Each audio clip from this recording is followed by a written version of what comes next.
여러분 안녕하세요. 생각해 봅시다. 앞으로 여러분 모두에게 하루에 86,400원의 돈이 생긴다고 해보죠. 그런데 이 돈은 좀 특이합니다. 이 돈은 무슨 노력을 해야 얻을 수 있는 게 아니에요. 그냥 주어지는 거예요. 자고 나면 매일같이 똑같은 금액이 주어져요. 86,400원. 10원도 틀리지 않게 매일 똑같이 주어지는 거예요. 어때요? 신나는 일이겠죠? 이 돈이 특이한 점 또 한 가지는요. 하루 동안에 이 돈을 몽땅 다 써야 된다는 거예요. 한 푼도 남김없이 하루 동안 다 써야 돼요. 10원도 남겨놓을 수가 없어요. 남겨뒀다가 나중에 필요할 때 써야지 이게 안 돼요. 알겠어요? 자, 다시 한번 정리해보죠. 매일 86,400원의 돈이 내게 생깁니다. 이 돈은 내가 아무것도 안 해도 그냥 주어져요. 그리고 이 돈은 한 푼도 남김없이 하루 동안 다 써야 돼요.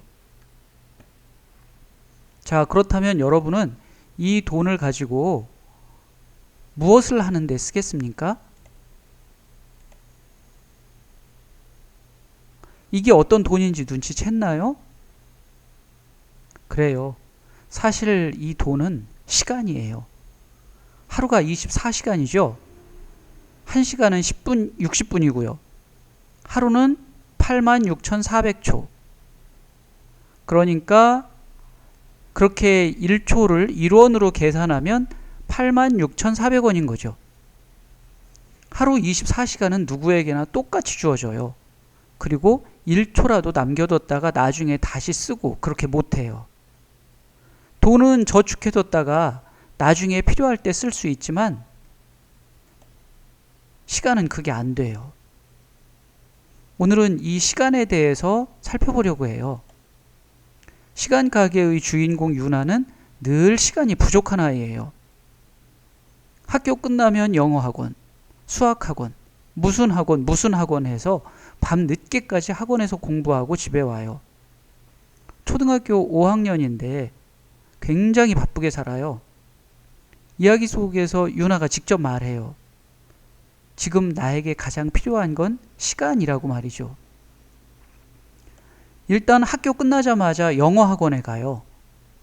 영어학원 끝나면 6시, 곧이어 수학학원은 6시 반에 시작해요. 그러니까 그 30분 사이에 간단히 간식을 먹어둬야 해요. 물론 편의점에서 삼각김밥 같은 걸로 대충 해결해요.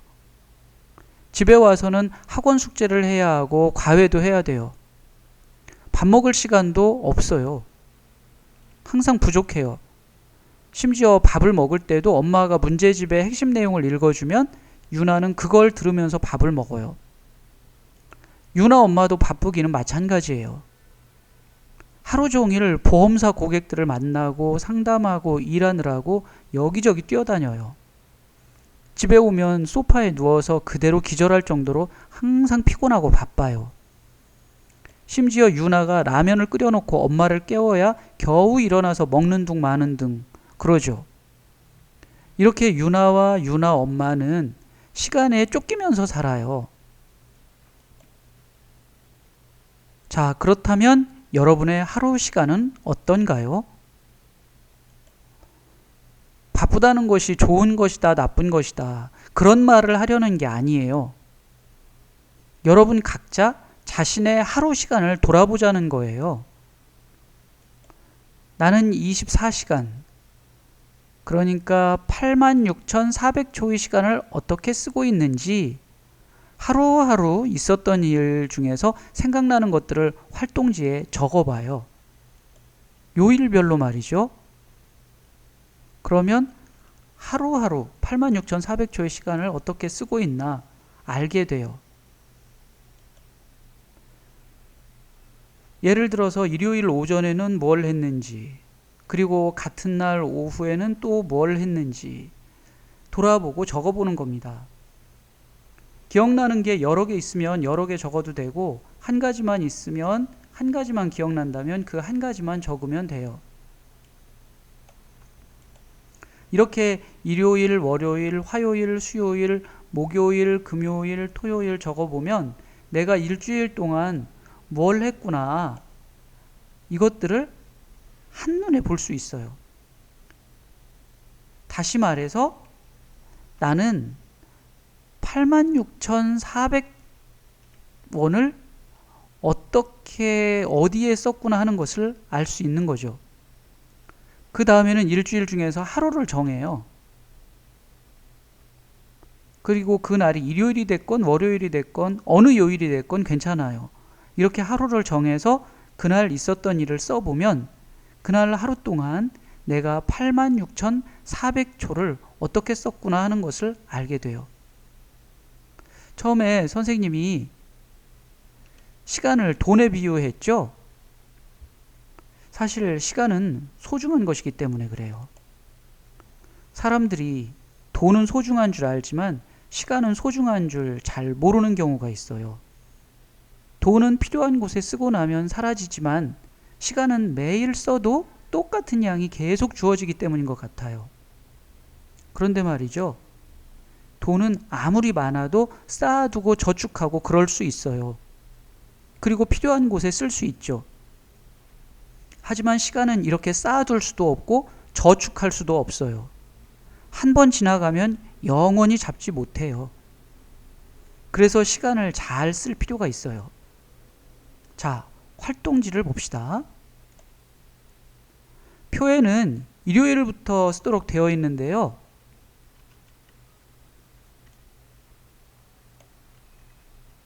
상관없어요. 오늘이 무슨 요일이건 오늘부터 시작하면 돼요. 오늘이 금요일인가요? 그러면 금요일부터 시작하면 돼요. 그러면 오늘 오전에 내가 무슨 일을 했는지 쓰는 겁니다. 여기에 7월 며칠인지 쓰시고, 월요일에 뭘 했어요?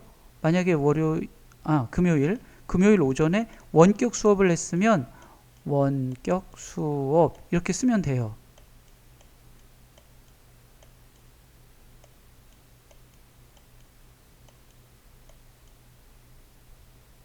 또 원격 수업 말고 동생하고 같이 놀았다.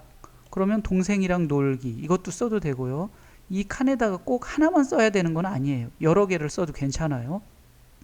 그리고 오후에는 또 무슨 일을 했는지 쓰는 겁니다. 바로 이곳에 말이죠.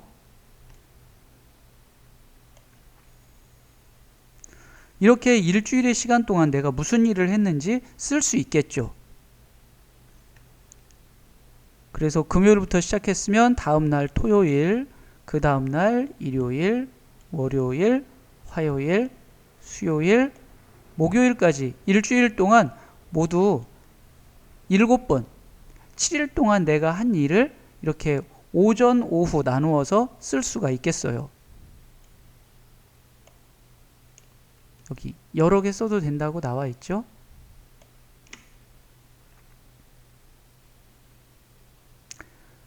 이렇게 한 다음에 일주일의 시간 동안 무슨 일을 했는지 쓰고 그 중에서 하루를 정해요. 그날이 무슨 요일이 됐건 상관없어요. 이날이 월요일이 됐건 수요일이 됐건 일요일이 됐건 아무 상관없어요. 월요일도 좋고 화요일도 좋고 무슨 요일이든 괜찮아요. 그래서 하루 동안 그날 내게 있었던 일을 써보는 겁니다. 여기 몇 시 몇 분부터 몇 시 몇 분까지 어떤 일을 했는지 여기에다 쓰는 거예요. 여기에다가 차곡차곡 써 넣는 겁니다.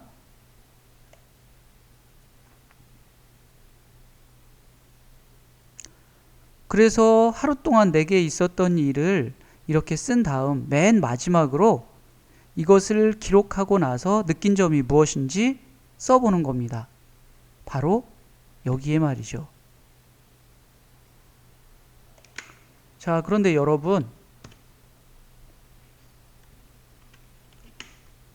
여기 이 부분은 하루 동안 할 수 있어요. 그렇죠? 그런데 이 부분은 하루 동안 못 해요. 일주일에 걸쳐서 해야 돼요. 그러니까 이거는 7일 동안 해야 되는 거고요. 이거는 하루 만에 할 수 있어요. 자, 여러분들 할 수 있겠죠? 예. 그러면 이거 차분히 기록해 보시고 우리는 다음 시간에 만나기로 하겠습니다. 수고 많았어요. 여러분, 안녕.